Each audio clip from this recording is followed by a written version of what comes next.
নেতাজির সুভাষ বিমানবন্দরে ধরা পড়ল আলতাফ হত্যাকাণ্ডের দুই অভিযুক্ত ইদোলা বিবি ও সালাম শেখ। ভগবানগোলা মুর্শিদাবাদ আলতাফ শেখ হত্যাকাণ্ডের ঘটনায় চাঞ্চল্য ছড়িয়েছে মুর্শিদাবাদ জেলার ভগবানগোলা এলাকায়। অবশেষে ঘটনার 72 ঘন্টার মধ্যে মূল অভিযুক্ত ইদোলা বিবি ও তার প্রেমিক সালাম শেখকে গ্রেপ্তার করতে সক্ষম হলো পুলিশ। শুক্রবার দুপুর 12টা নাগাদ কলকাতার নেতাজি সুভাষচন্দ্র বসু আন্তর্জাতিক বিমানবন্দর এলাকা থেকে এই দুই অভিযুক্তকে গ্রেপ্তার করে পুলিশ। পুলিশ সূত্রে জানা গেছে, আলতাফ শেখের স্ত্রী ইদোলা বিবি ও তার প্রেমিক সালাম শেখ মিলে গত 10 জুন মঙ্গলবার আলতাফ শেখকে নৃশংসভাবে খুন করে। এরপর মৃতদেহটি আলতাফের নিজ বাড়ির পিছনে ফেলে রেখে তারা পালিয়ে যায়।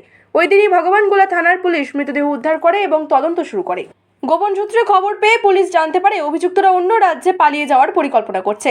সেই অনুযায়ী কলকাতায় বিমানবন্দর এলাকায় নজরদারি চালিয়ে পুলিশ দুজনকে শুক্রবার সকালে ধরে ফেলে। ভগবানগোলা থানার পুলিশ জানায়, এই জঘন্য হত্যাকাণ্ডের পর থেকেই অভিযুক্তদের খোঁজে তল্লাশি চলছিল। পুলিশের তৎপরতায় 72 ঘন্টার মধ্যে তাদের গ্রেপ্তার করা সম্ভব হয়েছে। বর্তমানে ধৃতদের জিজ্ঞাসাবাদ চলছে এবং আদালতের পেশের প্রস্তুতি নেওয়া হচ্ছে। এই ঘটনায় এলাকায় চরম উত্তেজনা এবং ক্ষোভ ছড়িয়ে পড়েছে। আলতাফ শেখের পরিবার দোষীদের দৃষ্টান্তমূলক শাস্তির দাবি জানিয়েছে।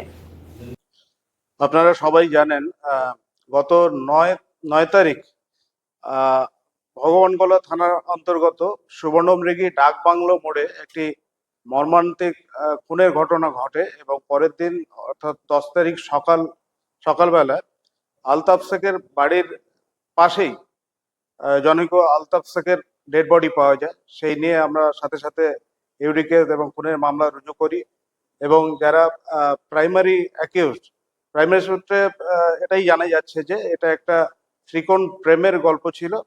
আলতাফ শেখ এবং তার যে ওয়াইফ ইদোলা বিবির সাথে সালাম শেখ বলে এক জনৈক ব্যক্তির অবৈধ প্রেমের সম্পর্ক ছিল, যার সূত্র ধরে ইদোলা বিবি এবং সালাম শেখ আলতাফ শেখকে খুন করে এবং খুন করার সাথে সাথে ওরা গা ঢাকা দিয়েছিল।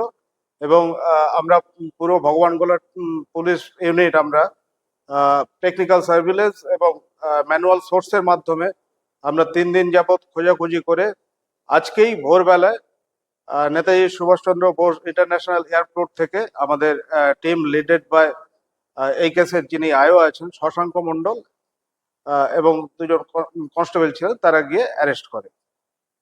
তারা কি বাইরে পালিয়ে যাচ্ছে? তারা গা ঢাকা দিয়েছিল এবং বাইরে পালিয়ে যাওয়ার চেষ্টা করছিল।